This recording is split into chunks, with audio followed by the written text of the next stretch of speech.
Afghanistan at this Asia Cup. Now, Bangladesh, well, they just looked very off color in their first game. Yeah. Learnings, and what do you think they should change in that second game? Which is the toughest rivalry in the Asia Cup? Is it India versus Pakistan? The most emotional rivalry? Is it India versus Pakistan or Bangladesh versus Sri Lanka? Sri Lanka, the Nagin derby. Yeah, but Bangladesh never came there. Yep. It was, I mean, Sri Lanka were far too good. I like the way the Sri Lankan side is emerging, but Bangladesh need to get their act together with a lot of their younger players. A lot of young players in this Bangladesh side who've been fast-tracked. They played the Under-19 World Cup 2 or 3 years ago. They've been fast-tracked into the side because they're also suffering in injury problems. I think Liton Das is a big loss for them. Tamim Iqbal, you don't know why Tamim Iqbal finds different reason not to play. Sometimes he's retired, sometimes he's injured, but at the moment he's injured. So they've got all these youngsters in. My concern with them is that the younger players who show a lot of promise are not then going on to become good players. And so when there was a replacement, they've had to go back to Anamul Haq, yes, who played many years ago. Yes. So obviously it means there isn't a younger replacement coming in. Yep. But just as Shakib and Mushfiqur Rahim and Tamim Iqbal and Mashrafi Murtaza and all those players became very good players from the stage that they were, I'd like to see the Bangladesh younger players start to grow much quicker. It is a do or die for them because, only 2 games to play in the first round. They've lost their first one. They've got to win this one and win it really big. They called it the group of death. The absence of Liton Das and Tamim Iqbal really makes this batting look really brittle, doesn't it?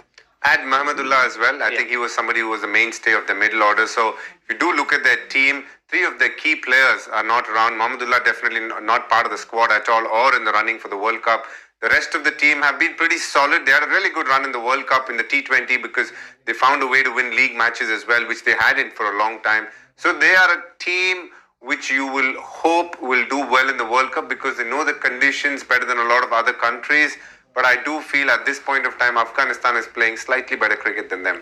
Let's just put that Bangladesh team up again, just to validate the point that I was saying. You look at players like Mustafizur Rahman. By now, he should have been a wow player. He's just tapered off. He's plateaued off in life. Hassan Mahmood, he started to look good. I don't know where he is at the moment. I've not followed it that much. Afif Hussain looked a good player. He's not suddenly gone on to become a mainstay. Mohammad Naeem looked very good when he came to India. He's not gone on to become the player he should have become. The one player who's grown is Mehdi Hassan Miraj, who's grown from being a bowler who batted to being a bona fide all-rounder, now batting at 7. But other than that, they've not grown through. And I won't be surprised if Afghanistan put it past them because there's some very good players in that Afghanistan side. Changes. The debutant got out for a duck last game, but you'd want to give him another game at least, or not? If you're going to chuck people out after one game, then it's very hard on them, yeah? Right, for you, changes? Look, I have a feeling they'll go pretty much with the same team. And I only say that because Shanto, who did so well for them, has been somebody who's been given a lot of opportunities and now he's coming good in the last 3 months. The one big bowler for them is Taskin Ahmed. He also got a breakthrough early in the last game as well. So they rely a lot on him. He brings the ball back in. Obviously, their main cricketer is Shakib Al Hasan. He is around which the whole team pivots. And, the last World Cup in 2019, he was such a big factor for them, getting 300s and had a phenomenal World Cup. So he's another key player for them. So Mushfiqur, on the other hand, there are not too many players that they could remove right now except from the debutant unless they go in with another spinner. But I think they'll stick to Mehdi Hassan Miraj and the rest of the fast bowlers. But for me, the key would be how Taskin Ahmed starts with the ball and how Shakib Al Hasan does with the bat. It's got to be Afghanistan's best chance. Although they lost the 3 games recently, I don't know what the confidence of the team is like, but they've got to fancy themselves. Look, against that Pakistan side, and Pakistan played pretty much a full-strength side. They ran them very close. Yep. In fact, one of the games, it went down to the last over, was 10-11 of the last over. Except for one game that turned out to be a little one-sided. They ran them close. 59 all out. And there is an intense rivalry between Pakistan and Afghanistan. This Asia Cup really, in spite of being neighbours, it's quite a collection of local rivalries. So from that point of view, what I like about Afghanistan is that the batters have started to get better. Yep. And no one symbolized that better than Rahmanullah Gurbaz. I'd like to see Najibullah Zadran get back into form. He's a very, very dangerous player. But when it comes to 50 overs, they've got a lot of others. Good to see good old Mohammad Nabi still around. From the first game that Afghanistan played, I mean, there is history of Afghanistan cricket all in that one person, but it's always been a bowling side. And Noor Ahmed is coming along, Fazal Haq Farooqi is growing. He's a fiery fellow. Mujibur Rahman. Karim Janat is back. By the way, I saw Gulbadin Naib score runs and take wickets in the last game. He's back too. He replaced the player and he's done really well for them. A key batter for them is Ibrahim Zadran. He opens the innings. I think he's somebody who has a good technique. He takes his time to play. Also manages to get good scores when he gets going. So Rahmatullah up top along with Ibrahim Zadran make a very good opening combination. Safe to say Afghanistan start favourites? I would like to think so, especially with the form that they showed against Pakistan. You sound like Manish Zadran now.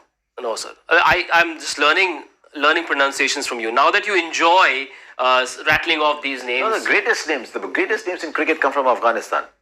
You're very big on talaffuz, aren't you? You're Rahmanullah Gurbaz. I mean, what do India have? Dinesh Karthik. Look at Rahmanullah Gurbaz. That's Fazal Haq Farooqi. Look at Manish Bataria. Royalty, isn't it? Manish Bataria, Dinesh Karthik. Okay, look at let's get Mr. Bogle's 11 for this game. Only the Afghanistan lineup, and just listen to the beauty of this pronunciation. Just the names. Let's pull out the squad, please. Forget the best names. Let's just go. Forget the best players. Let's go with the Riyaz Hassan and all. You can't be in the Riyaz if you're playing for Hashmatullah Pakistan. Shahidi. Yeah, Hashmatullah Shahidi, Najibullah Zadran. Great names. Rahmat Shah is a good player, by the way. I think he's just plateaued. But Rahmat Shah is a good, one of the better test match players.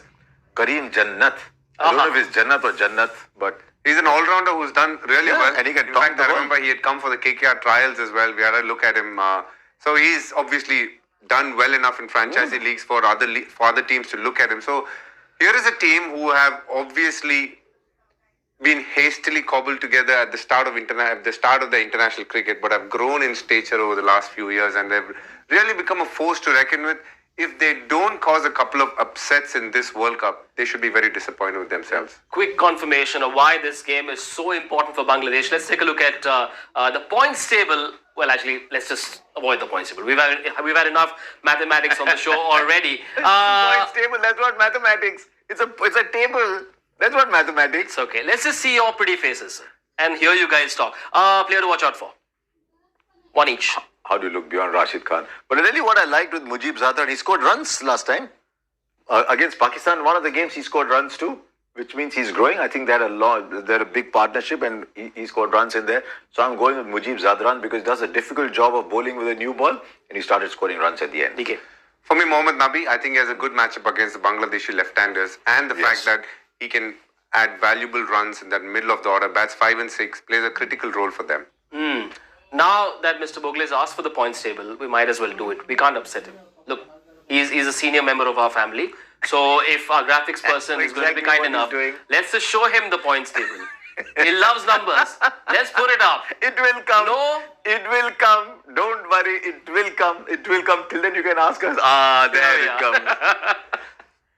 So then there you have it. Sri Lanka beat Bangladesh very comfortably.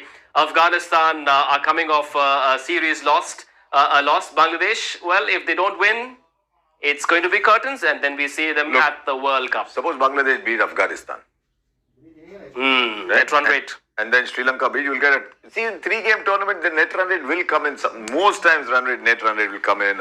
In a 10-team IPL, net run rate comes in. In a 3-game, it's bound to be there. Look, we have a lot more to talk about with Mr. Bogle, but I suppose he's going to be away for 5 days doing a quiz program. Good life, isn't it? No. It's long days. Very long days. Good for young anchors like you. No, it's always great. Well, look, he enjoys working with young kids. He's, a young kid being all the young guys who are going to come from schools and look forward to working with Harsha Bogle. So I'm sure they'll have quite a good quiz competition with Harsha hosting the whole thing. Since he's not coming for 5 days, let's have a little bit more of him. Let's take a look at the Group A points table. See where things stand with one no result. It's not looking good for Nepal, clearly. No, Pakistan have got 3 points and they've qualified. They have qualified. So, yeah, well, India versus Nepal. Look, I keep telling you, the Asia Cup, the groups will always have India and Pakistan in the same group because the Asia Cup is a procedure to allow maximum India-Pakistan games. Commerce prevails all else? So India and Pakistan can never be in other groups. India and Pakistan will always be in the same group and you will never have either Sri Lanka or Bangladesh in that group for fear of an upset. Look, what 2007 World Cup did was to ensure that come what may, India and Pakistan's passage has to be safe. So, remember Hong Kong was there once? So whoever qualifies comes with India and Pakistan. All that we now need is a buy-in from the weather gods. May we have a full game the next time India and Pakistan play, because the last time they played was 4 years ago at the World Cup. Let's take a look at the games that are left. It's Bangladesh, Afghanistan tomorrow, India, Nepal on Monday, and then the last group game will be Afghanistan versus Sri Lanka in Lahore. And then we'll have a 2-day gap followed by the Super Four. So, well, that's it.